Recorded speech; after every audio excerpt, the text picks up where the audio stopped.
we've got a special guest today. We got Jason Dady. Yeah. An amazing chef out of Texas. We wanted to hear his history and where he's at right now, what he's doing, and he's got some amazing things coming up. Mexico City, man, an emporium of all what you love about Mexico, and street tacos, margaritas, agave. You're shooting for March or April? March 2025. That's it. The vision, the drive, the desire to become a great chef, a top chef in the nation. Yes, we were on the second floor at Faggiani's, the current tasting room. Anita Faggiani is known to be a ghost there. And so I bring him up there, and we're sleeping there, and it was just like, you know, just chilling and whatever else. Pull out the Ouija board, and I'm pushing it around, trying to scare the hell out of the kids. And then a bar fight breaks out after they go to sleep. And so they woke up thinking it was like the ghosts and the ghouls. The world is ending. Yeah, exactly. And I thought it was hilarious. I was like, this couldn't have gone better. But Henry's, I think you're probably, 90% of the nights they had a bar fight. It was like the one seedy-ass bar in downtown Napa that just held on forever.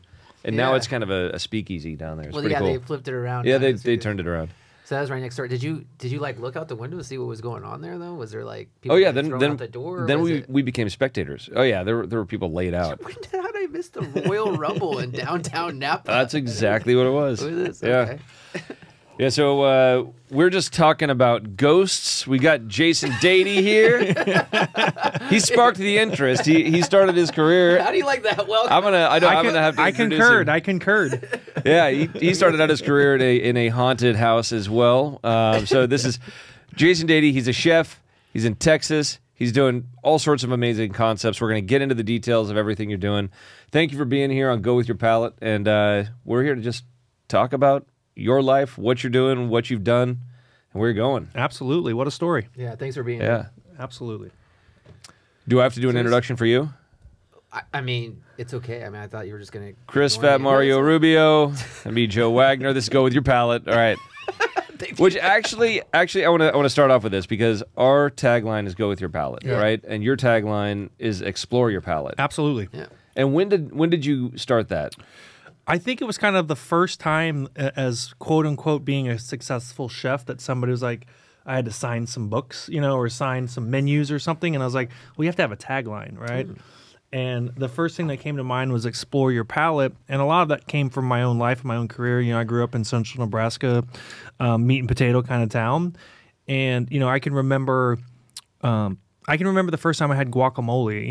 It wasn't until I was in college, right? I didn't eat a salad until I was probably in my 20s. I didn't have mushrooms until I was in San Francisco at culinary school. So for me, I think it was important to kind of like tell people, like, hey, get out there and try new things because you get, the reality of it is we live in a chicken tender society right now on some level, right? Especially parenting. Yeah. And so I wanted my kids to think like, hey, you got to get out there and explore your palate. You might not like it, but you got to try it once. And I think that's important for people to know, like, get out there and try new things. There's a lot of different cuisines you might not have ever tried or flavors you've ever had, and you never know what you're going to love.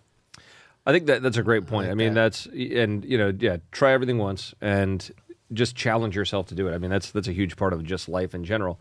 Teaching your kids that young, that'll be something that carries beyond just food and wine. It'll carry on to just, life, right? You certainly hope so. I mean, listen, but if you're asking my kids like what they want for dinner tonight, they're probably still going to say chicken tenders. Yeah. But you hope that they kind of get off of that soapbox every once in a while. In college was the first time he saw guacamole. College was the first time I saw cocaine. Yeah. Like that's I wish that I had a more innocent experience. Like, I do remember my first sushi experience, and that was like, I always thought the rice was minced up fish. Okay. And then my dad was like, no, this is the fish. You got to try it. I tried it, and I was like, this is amazing. I was like 16. Yeah, I'm trying to think. When you said that, my mind immediately went to, I was like, I wonder when the first time I ever had sushi was. I bet it was a California roll. Like that, I probably was in that generic kind of demographic that thought that a California roll was sushi, right? But well, that's where we all started, right? Absolutely. Yeah. That's the beginner course for sushi. You got to have a beginner course for everything, whether that's wine or food. You gotta start somewhere. And all these people that criticize it, like, I don't care if you're drinking white Zinfandel or, even whatever boxed wine right now. You start somewhere. I mean, it used to be what Bartles and James, I think, is what it was. The wine coolers. Zima. Zima. God, that tried to make a comeback. Dude, it almost It did. tried. It almost did you? It tried. I mean, did you want to see it come back just for a moment? I don't. Do you? When you think of Zima, do you think of Vanilla Ice? Because I do for some reason. I don't know why. Vanilla Ice. I can remember the specific party I was at in high school when I took a pack of Zima. Like, and everybody's like, "What are you fucking drinking?" And this is in Nebraska. This was in Dallas. Yeah, I grew up like adolescent age in Dallas, like middle school, high school in Dallas. So I remember like taking I think they were 4-packs. They weren't even 6-packs. They were that's 4 right. packs of Yeah. Zima. And everybody's like, "What are you drinking?" I'm like, "Zima." Like, you've never had it? They already knew that The alternative you beer. You don't need 6. It's already. I don't think you're even gonna get past the 4. So when they asked what you were drinking, were you like, was that like a what the fuck are you drinking? Or Oh like, yeah, absolutely. okay, 100%. because it was beer country. Beer Country and Boone's Farm, Purple Passion in the bottle. Oh, I don't know yeah. if y'all remember Purple Passion. do made remember with that. Everclear. That was rowdy Yeah. stuff. Yeah. I was never part of like the malt beer group. My brother was more Oh, kind of Mickey's. Edward, what'd they call it? Edward 40 Hands? Edward 40 Yeah. Hands. Yeah, with the old Oh, English. My gosh, yeah. The King Cobra was another one. Yeah, Remember you those? were just pounding it because you just wanted to be able to go to the bathroom. Yeah. Man. All right.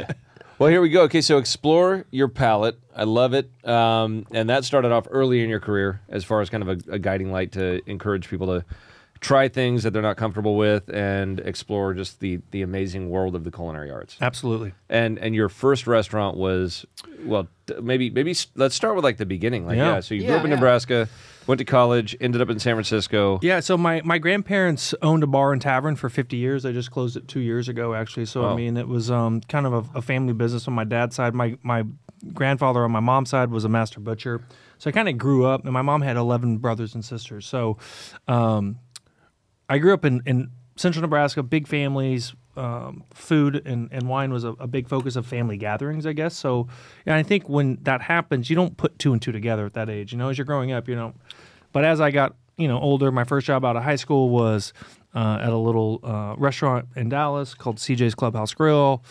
And I had always loved to cook, but I just didn't know that I loved to cook. I was watching Rick Bayless and on PBS or Great Chefs of America on PBS as just kind of like a hobby, not knowing that was a passion. I just thought I was watching a show that was interesting to me at the time or whatever.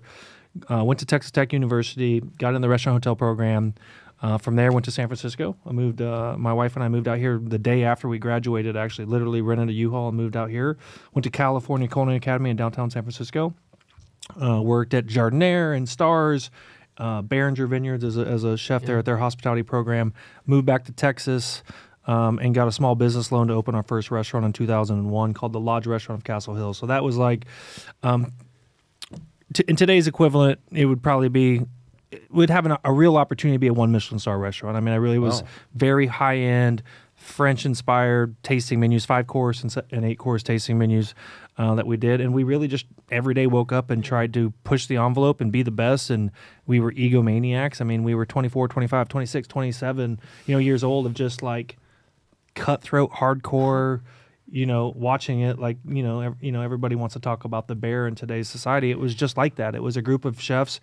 And I think that the best chefs that are in San Antonio and even in today's market came from our kitchens back then. So, which is something I'm incredibly proud of. But, and from there I've opened a wine bar. I have a Northern Italian restaurant. I have a Texas barbecue joint. I've got a steakhouse down on the Riverwalk. Just opened a new restaurant with the San Antonio Spurs on the north side of town, kind of doing Northern Italian. I have a little pizzeria that's counter service, kind of getting into the fast casual world. So kind of a little bit of everything.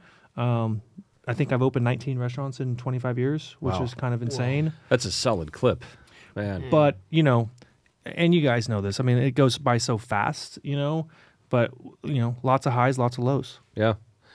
Yeah, and so your first restaurant was at the cuisine was French? I would call it like modern American cuisine, right? We Okay. definitely like French influence, like from the finesse side of it, but Northern Italian and maybe the cooking technique and style, a lot of grilling, grilled fruits. I love to like incorporate fruit into savory and vice versa. Very big in umami and acid. Like my philosophy You know, when my wine, quote unquote wine and food pairing training coming from Napa Valley was understanding that flavor, and especially in food, comes from the balance of acid and salt.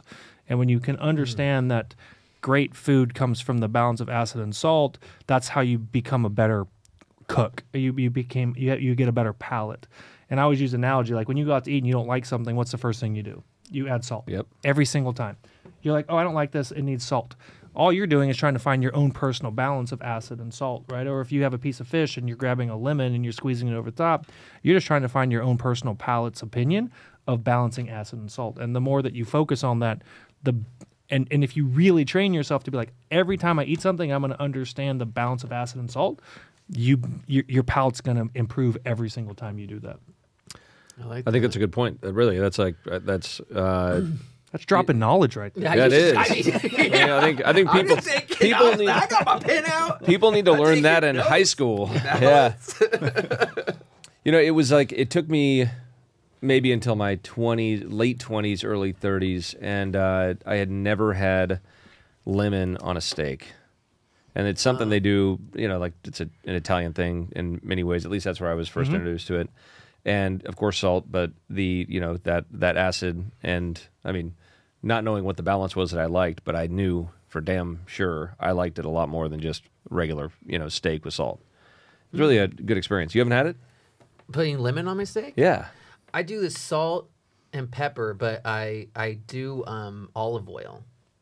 How do we feel? Olive oil, like in Florence, right? Like the classic Fiorentina. Bistec alla Fiorentina is like the greatest steak in the world. And they literally, what they say, drown it with olive oil, right? Like a great bottle of olive oil is the best sauce on a steak, in my opinion, by far. But I think it ties into what we're talking about. Olive oil can have acidity, it can have citrus components, it can have all those things. But you do a little lemon zest and a little lemon juice over the top with some good coarse sea salt. I can remember when I came out to San Francisco for the very first time to the California Culinary Academy. They did basically a demo. Prospective students. And it literally was just kind of what we're talking about. It was a salt demo where we tasted all these different textures, a fine ground, a medium coarse, a Himalayan, a fleur de sel from France with all the minerality, and then Maldon with the crystals. And man, it was life-changing. Something so simple was honest to God life-saving. Being like, holy shit, like this makes a huge difference on the way things taste or taste on your palate.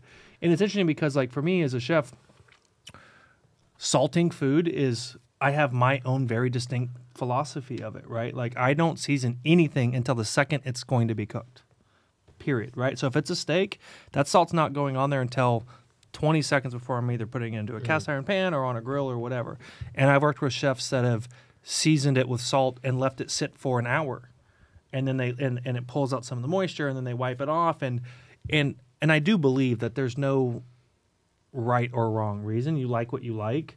I just think you go with your own technique. Yeah. And that's probably the same thing with winemaking. It's like your technique is your technique. You're going to see somebody else's technique and be like, oh, that's cool. That's interesting. That's not how I do it, but well, it's still pretty good. But I'm going to stick to my guns on the way that I do it, right? And so it's an interesting part when it comes to something as simple as salt and cooking. It's critically probably the most important thing that makes food delicious. Yeah, I'd agree. And then it's funny, like thinking about, when growing up, all we ever thought of was just regular old iodized table salt, right? Yeah, and my then dad loves that and shit. then came kosher salt. And then all of a sudden it's like, and those salts do make a big difference. So anybody out there listening, if you have not done a salt tasting, as ridiculous as it may sound, that would be a great way to get in touch with your palate. Explore it. So I'll just try to say it very quickly. What I like to do is take salmon and steak and poach them in water with no seasoning. Just poach them until they're cooked all the way through. 4 pieces of each. So 4 pieces of steak, 4 pieces of salmon. Get some lemon wedges and a good sea salt, like a Maldon, just something kind of crystalline, right? First thing you do is take a bite of the salmon by itself. No seasoning, just poached. You put it in your mouth. It's dry. It's tannic, very tannic, actually. And then you take the second piece and you just put a little piece of salt on it. You eat that. Okay, wow. Okay, the salt creates moisture in your mouth, brings the flavor of the fish to the forefront, right? Then the next piece, you do just lemon. Okay, it adds acidity. kind of gives you a full mouth feel, kind of balances it out. Then the fourth piece, you do a little bit of lemon and a little salt, and you eat that piece, and instantaneously your brain goes, holy shit, I get it now. Because you're taking the dry tannic, as crazy it is, I'm telling you, the thing that'll blow your mind the most, a poached piece of salmon with no seasoning, just poached in water, is so dry and tannic, you literally are like, oh my gosh, that's terrible. But then you add the salt, and you try it by itself. Then you try the lemon by itself. Then you try them two combined, and you do that again with beef. It'll make you such a better seasoner at home that it'll literally change your life on the way that you season food at home. Now that is a class. Yeah, that's a master class right there. As simple as that is, that's a master class in teaching somebody the basics. That's awesome. But I also think that's how you also teach food and wine pairing. So then the next step, you do that with white wine. Like if you're talking about with the salmon, you do it with white wine or maybe like a Pinot.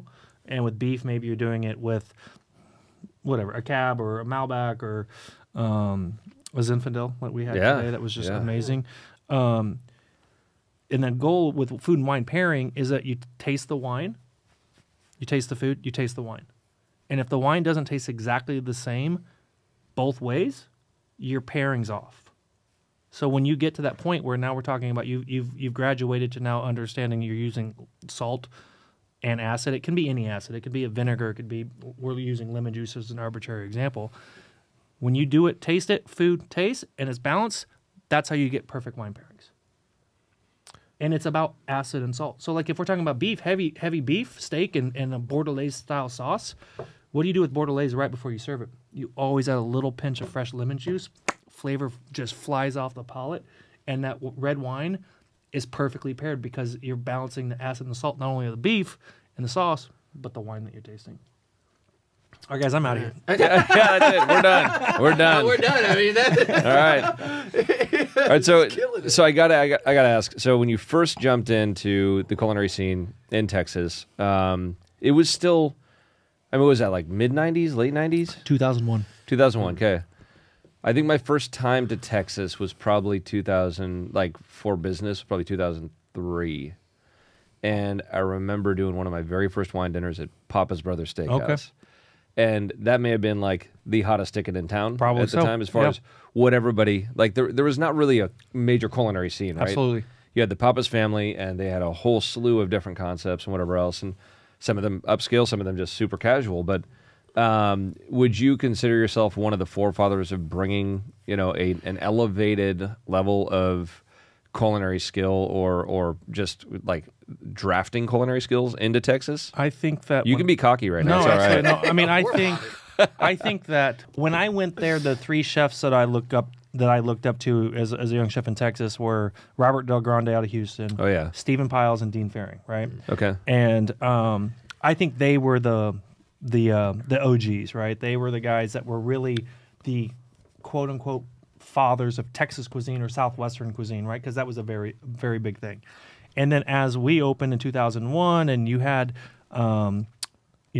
Tyson Cole in Austin opening up about the same time. You had Andrew Weissman in San Antonio with Le Rev. You had, Matthew McAllister in Dallas, and you had all these other chefs that were kind of on the forefront. I think the thing that I'm most proud of is that I was in San Antonio, which was definitely, we fiercely guard our culture in San Antonio. Mm.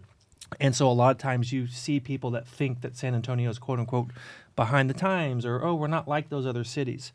We've always been like those other cities. I think we just protect it a little bit more. And so, but certainly pushing the food culture forward was always incredibly important for me. Being a champion for our city has been incredibly important to me, whether that's traveling to New York or Aspen or Seattle and doing dinners all across the country, because I'm like, hey, listen, you can find the same quality of restaurants and chefs in San Antonio, Texas as you can anywhere else. You can also find the best breakfast taco you've ever had in your life. So, I know this. When people come to San Antonio in particular the very first time, they want to do three things. They want to go see the Alamo. They want to eat Tex-Mex on the Riverwalk. And they want Texas barbecue. But once you get to level 4, and where San Antonio is now, which is 25 years later, is like, you're like, hey man, what are the badass chefs in this town? Like, who's pushing the envelope? Who's crushing it? And our food culture has progressed so far in 25 years But the reality of it is we're just in our infancy. Like, we are just getting started. I mean, San Antonio is it's the 7th largest city in the country. I mean, think about that. Like, nobody knows that. I actually didn't know that. I didn't Right? know that either. It's insane that the 7th largest city in the country. Are you talking about, is that the whole Metroplex area, or is that? Yes. Okay. Well, like, as far Houston, as like, San Antonio. if you were, yes, like obviously Dallas and Houston because of the suburbs. Like, San Antonio is not really suburbia the same way that like Dallas and Houston is, right? They have more small, independent kind of stuff. But San Antonio is the 7th largest city in the country as far as technical population based off of its city. And we're just in our infancy. I mean, it's really just now starting to really blow up, and you're starting to see a lot more really cool, badass ethnic restaurants that show up, like great Thai food, great Szechuan, great Ethiopian, great Indian. Like, you're getting all the different cultures that other major cities have had for years. We're just now getting that. It's not always about who's the coolest, hottest young chef in the market. It's like, do you have a food culture that covers all the bases? Yeah. And I think that's what I love about our That you city. can explore. Absolutely. And so you obviously have an appreciation for all cultures of food, but if you like do one of those trips to New York and you're like, I'm representing San Antonio, what are you going to cook? What represents you and your town? Yeah, it's interesting because I've done so many different things. Yeah. Like, what I like to do now is take, and don't let me forget, because I will forget after like a couple glasses of this. That happens to you too? It must have been 40. I brought some. Oh, we did do some tasting before this. It must have been 40. I brought you some Texas barbecue.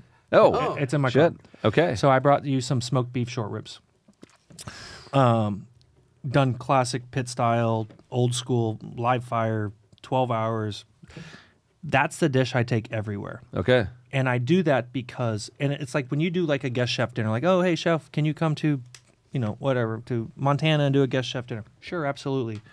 And every chef hates to do the entree, right? It's like every chef wants to do the first course because it's cold. It's cold or room temperature. You're the first one done. And then you're just like, fuck it, let's party, like. I hadn't thought about the psychology behind that. That's a good point. So I love the entree because I do this smoked Texas short rib. And the beautiful part about it, at its core, it's legitimate Texas barbecue.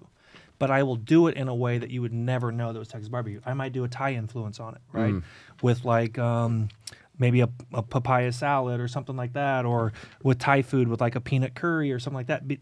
I change the culture around the dish, but I'm doing Texas barbecue at its core, and it's always like people just like lose their minds. They're like, oh my God, this is amazing. What is it? I'm like, it's Texas barbecue. And they're like, no, it's not. They're like, no, it's not. It's Thai food. You're like, no, that's not. It's Thai flavors, but that's Texas barbecue at its the core. fundamentals. So I would say typically I like to do that as like my go-to dish if I'm traveling. Okay. That's good to know. Nice. I can't wait to try this. Yeah. Yeah. You just see it, maybe you're like, are you kind of hungry right now? Man, I ate my heart out with that lingua and the carnitas and the carne asada. Yeah, we just had a good lunch. Sorry, guys, in the sound room. So we did get to spend some time together and at the winery, and what I thought was great. And you brought one of your children along, your second child, your daughter, and she's looking at colleges. Yeah. And we had heard that she had an interest possibly in a wine program. Correct.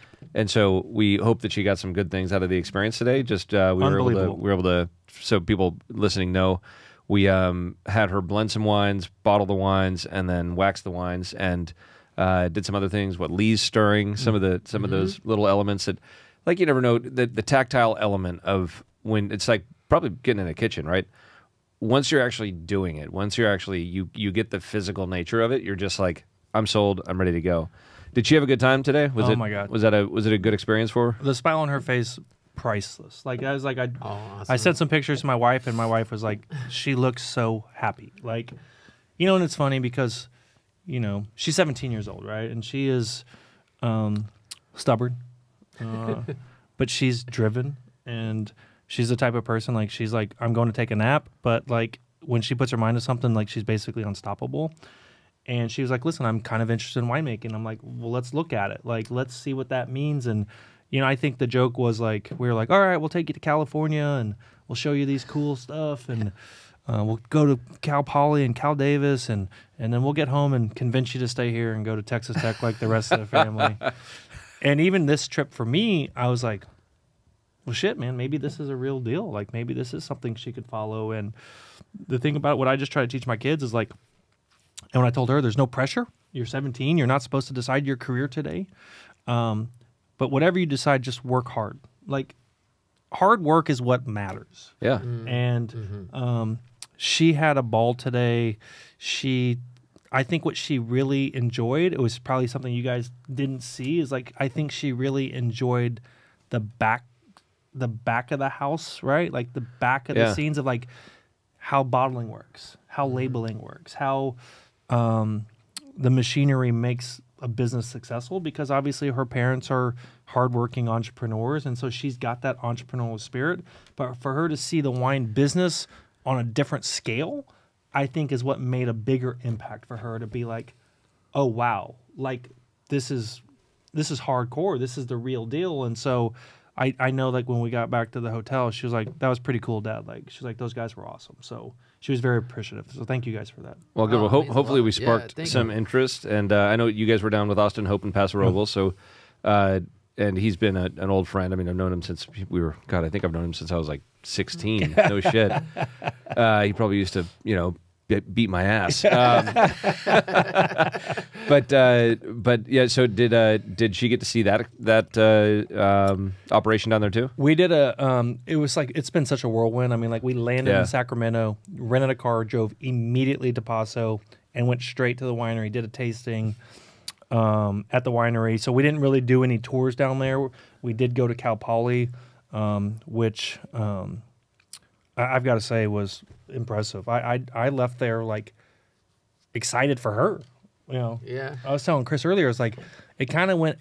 I think my wife and I's philosophy was like, all right, kiddo, we'll take you down there and good luck. We're gonna go to school in California. Yeah, sure. And then we're like, all right, come back home. We'll go to Texas. And now we all screwed that up for her. Yeah, I texted my wife. She loved Cal Poly. She loved I literally texted my wife. I go, I think this might have backfired. Well, I was saying earlier too, you're like there too, being like, I could visit this place. Yeah. You know what I mean? Like, you should go to school there. It's like, oh, shucks, I gotta go to San Luis Obispo for another week. Well, kind of what I told her, it's like, I think honest conversation with children is incredibly important. It's like, I had no clue what I wanted to do, right? I hadn't put two to two together that I loved cooking and that I loved restaurants, right? Like, my first major at Texas Tech was advertising and marketing. In my freshman year, I'm in that class. I'm like, this is lame as shit. Like, this is not me. I have no passion for this. And I went to see a counselor, and they were like, what do you do? I'm like, well, I work in restaurants, And they're like, we have a degree called restaurant and hotel management. I'm like, that's a career? Like, I'm like, you can actually do that for a living? Yeah, like that's not just to get me through college. So I went over there and ended up with a great counselor that was like, all right, here's your schedule for the next 7 semesters. You're done. And I just leaned in, man. I'm definitely a workaholic.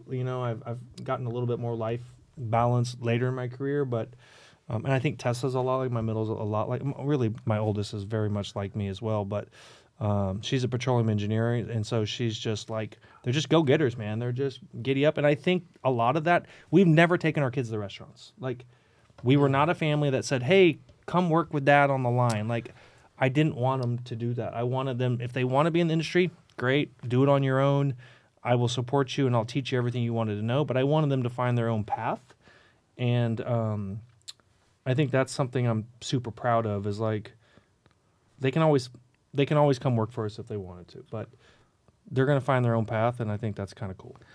Yeah, I think forcing them into it is never a good thing, and you're not going to get the best out of who they could be. That's what I've seen, and the way that I was brought up, my family being in the wine business, obviously that was exactly how it was. My dad just said, "We'll give you an opportunity if you want to do this, then that's all good. Otherwise, follow your passions." And I tried it out, started in farming, and just fell in love.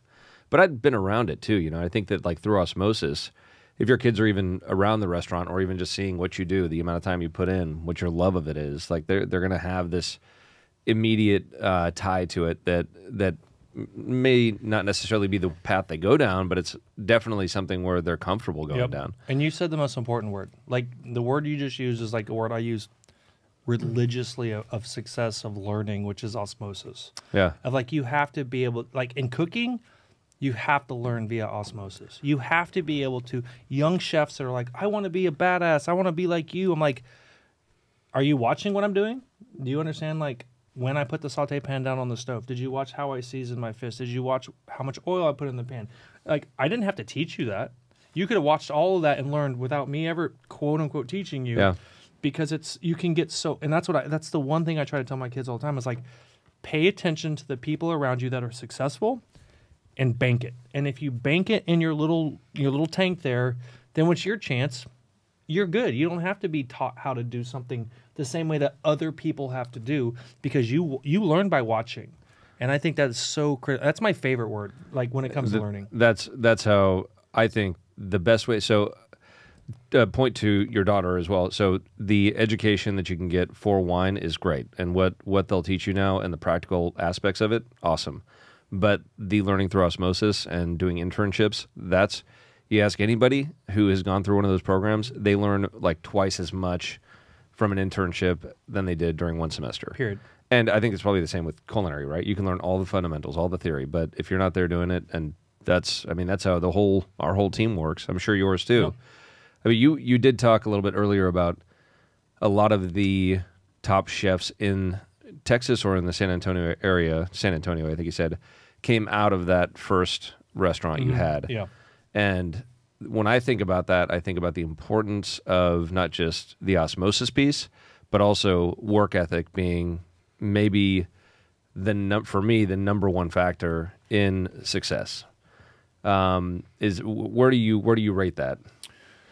Man, we were hardcore. You know, Yeah. I mean, we were hardcore, man. It was kind of the old school, like before the generational change. Yeah, what the fuck happened? Yeah, We got a bunch of pansies now. I have a very firm opinion of why. Well, I shouldn't say firm. I have my opinion.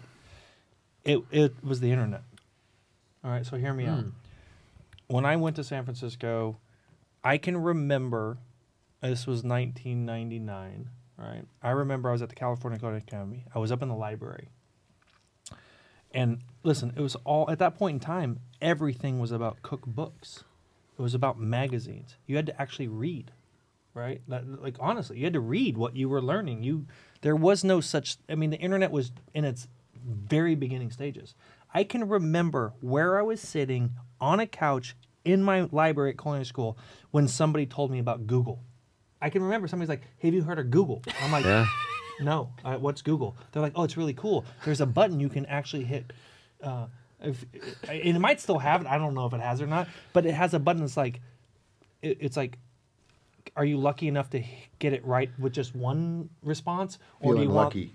What was What was it? Feeling lucky. Are you feeling Feeling lucky. Are you feeling lucky? Do you just want the one post that's going to tell you what you want, I or do you remember want to that, see yeah. the whole internet, right? Yeah. And I read so much cookbooks and collected cookbooks and food magazines. Like I remember, and this was when I was in San Francisco, I like saw something like a post in the library. It's like somebody's giving away their entire collection of Bon Appetit magazines for free. Like they were moving and they didn't want to take them. I'm like, fuck, I'll take them. I had no idea what I was getting. I mean, it was like 80 cases of. My wife was like, what the fuck are we doing with all of these magazines? Did you read them all? I went through them, you know. Yeah. Like, but once you like, so I had a database of, and still to this day, like you can give me a mystery box, I'll crush it. Like I don't give a fuck what you put on the table. I can That's cook you a dish with it. My favorite thing to do. But Yeah. if you were to give young chefs in today's marketplace a mystery box, they don't know what to do with it because they didn't build a database prior to the internet, right? So now you have the difference of what is a chef in today's market? Is a chef a restaurateur, or is it at a hotel, or is it a TikTok chef, or is it an Instagram chef? Like where, and by the way, there are very successful, very, very financially successful chefs that have never owned their own restaurant. They've never really cooked professionally, and maybe they are doing really cool shit. But I think where we're talking about like where did it go wrong? I don't know if the difference goes wrong. It's like I'm a little pessimistic about the future of the restaurant industry when it comes to high-end fine dining, because, and I truly hope that the Bear is going to bring people back to it. Yeah. Because the Bear is teaching you, like, hey, it's hardcore to learn how to cook like this. Like, it's not easy. You don't get it overnight, and you're certainly not going to get it 40 hours a week. And I think it's two components. The internet screwed it up, and the idea of, like, taking away free stages. So that's been like, that's a thing? They just went away? I think it's it's gone away. And the argument was, and I don't disagree, that it's a, what's the right term to use here? Like, there's no It's stage. a privilege. It's a privilege, It's yeah. a privilege. But there's I no would stage police. I think in today's marketplace, very few, if any, anywhere in the world are doing free stages anymore. Wow. And that was a place to incubate and learn. I mean, I would put it this way. Like, I know when I worked at Stars in San Francisco, I worked, I might be scheduled, let's call it I was scheduled 4 to 11. All right. I was there every day at 1 o'clock. Off the clock. free. Period. Every fucking day. Every fucking week. For how long? Every fucking month. 18 months at least. While you were going through culinary school. Yeah. Because I knew I was investing in myself. Yeah. The argument is I was investing in myself. I'm getting 3 hours of knowledge that I'm getting for free. Yeah. And in today's marketplace, it would be like, oh, they're taking advantage of you. Or, oh, why would you work for free? Why would you do that for them? I'm like, I didn't do it for them.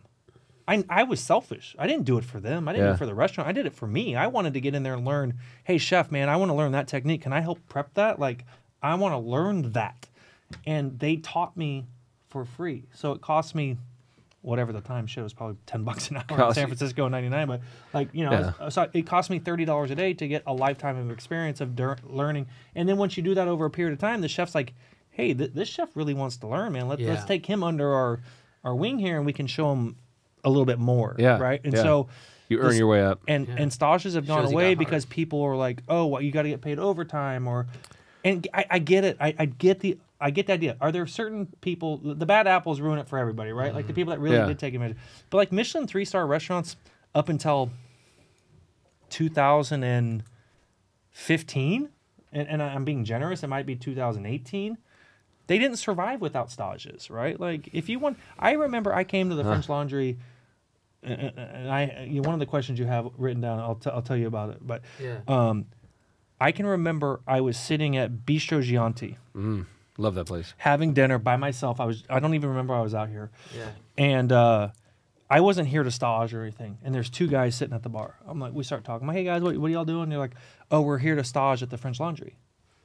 And I was like, oh, cool. Like, what's going on? They're like, they're full on stages. I'm like, you came out here to work for free, and they told you no. They're like, yeah, there was too many people that were already. Wow. So like, stages built 3 Michelin star restaurants, right? All across the world, not just here. I don't frown upon it. I think that people that were willing to work for free were willing to sacrifice, and they did sacrifice to learn. So the stage police would be the internet in a way. No, I think the stage police. Well, I guess what I'm. I guess what I'm thinking about is I'm trying to like correlate the points you were making, earlier about kind of what happened to this next generation and wanting to invest in yourself, the expectation of something to come at you. A flip in the script of like, oh, I'm being taken advantage of. Yes, yeah. Versus being like, I'm investing in myself. And I think that's in any life, in any business, at any time in human history. You can look at yourself. Am I being taken advantage of, or am I investing in myself? And I get it. There are certainly been a lot of people in life that have been taken advantage of, and especially in stages. I mean, listen, stages aren't treated with a whole lot of respect. Yeah. I mean, you don't get paid. You work your ass off, and they treat you like shit. Jardinière's closed, right? Jardinière's closed, right? I believe, yeah. I mean, my first job at Jardinière, I had a 4-year college degree from Texas Tech, and my first real job was at Jardinière as a prep cook. And in my mind, I was like, hey, man, I want to start at the very bottom. I want to learn everything. And like the third day, I was like, I don't fucking need to start down here. Okay, like. Was that like dishes or No. It was like worse. Like And I don't mean worse in like a bad way. It was like the amount of pride and sacrifice that they put in the quality of their food was something I had never seen, but it didn't correlate to me personally. Like, so like they had a dish that had arugula on it, right? Well, every single piece of arugula in a case of arugula, the stem had to be picked off. So like for 2 hours every day, because I'm the lowest guy on the totem pole, I'm taking the stem off of a piece of lettuce. Okay, do you know how many fucking pieces of lettuce are in a case of arugula? Like, you're talking like thousands. Yeah. And so you're just picking off the stems. Ba, ba, ba, ba, ba, ba, ba, ba, ba, ba, ba. So when you get like, now we're talking about the highest end quality restaurants in the world, the Michelin star restaurants. Stages, you're not on the line cooking, man. You're a lapdog. You're doing the grunt work. You're a grunt. Yeah. But you're learning via osmosis. Yeah. You're watching, like as you're picking your stems off the, I'm paying attention. And I remember the pastry chef. I wish I could fucking remember his name because I wouldn't mind giving him a visit in today's world. But with a smile on your face or with a clenched fist? Which one? An absolute smile on my face. Okay. Okay. So like, I was in charge of the stock, right? And so every day I was like, I'd put stock on and I'd have to skim the stock, right? And I took a lot of pride in it. I was like, no fat, skimming it. I mean, I thought I was being a badass motherfucker. But like, to get to the stock pot, I had to go through his pastry kitchen to do it. And finally one day he's like, what the fuck are you doing? I go, what do you mean, man? He goes, what the fuck are you doing back here, man? It's fucking stock. I'm like, I'm supposed to skim the stock. He's like, fucking come back in 3 hours and skim the stock. Like, I thought I was doing something good, but I was annoying another. It was just a weird dynamic, right? And not wrong or different. I mean, they had super high qualities, but like, I was in his zone, and he was like, hey, and in a way, he was trying to teach me a lesson. He's like, yeah, bro, you don't have to skim the stock every 15 minutes, right? Like, it's fine. Like, and so, but every kitchen is so different, and so, in today's world, we need young cooks to read and not watch, because I think they have to build a database of dishes and ingredients, and I don't know cooks. I'm telling you, young cooks don't buy cookbooks anymore. They don't. They have the internet. And I think love cookbooks still. And I think it prevents them from building a catalog that they can then build off of instinctually, right? So that's just a little drop that knowledge to the young cooks out there. Yeah, I think that, the white tablecloth, the Michelin star, I think that whole thing, just like we're seeing in wine right now, I think we're seeing it kind of like culture-wide, that there's a lack of appreciation for the effort put into a product. There's an assumption that every product they're buying, whether it's like a shitty shirt out of Target, they're like, oh yeah, this is nice. Yeah. There's the assumption that it's quality, but it's all the marketing. And at some point, I think that luster of marketing wears off, and then you actually appreciate what is behind the product. Period. And so I think that will come back. I already feel it starting to kind of like wind up, but I don't know, it's like these 20-something to 30-year-olds. No offense to anybody out there this age, but I do agree with you. The internet came along, and I think that age group was like, I can be an influencer. I can make my life just off of this fucking screen. And boy, were they wrong. Yeah. And now they're realizing it. And I think that now we're all teaching the younger generation just below them what it actually is. And so I think that we're starting to see the early 20s start to kind of take that in and be like, oh yeah, quality actually means something. There's something that is behind the quality. If there's nothing behind that quality, then it's not really a special product, right? Yeah. And I think that goes for any product. It could be a vehicle, wine, restaurant, whatever. So I think that we're on the cusp of it coming back. That said, I don't know if the appreciation for the sommelier is going to be coming back to the extent that it was. He loves this because I've got a love-hate with sommeliers. But I do see a place for sommeliers in fine dining in particular, but I don't see the benefit of them telling people what to drink. Yeah. Right? That's where I have the issue, where the ego-driven somm. Are you saying that sommeliers were woke before anybody else was woke? Wow. That's a fucking truth bomb right there. Do you want to move in? A kindred spirit.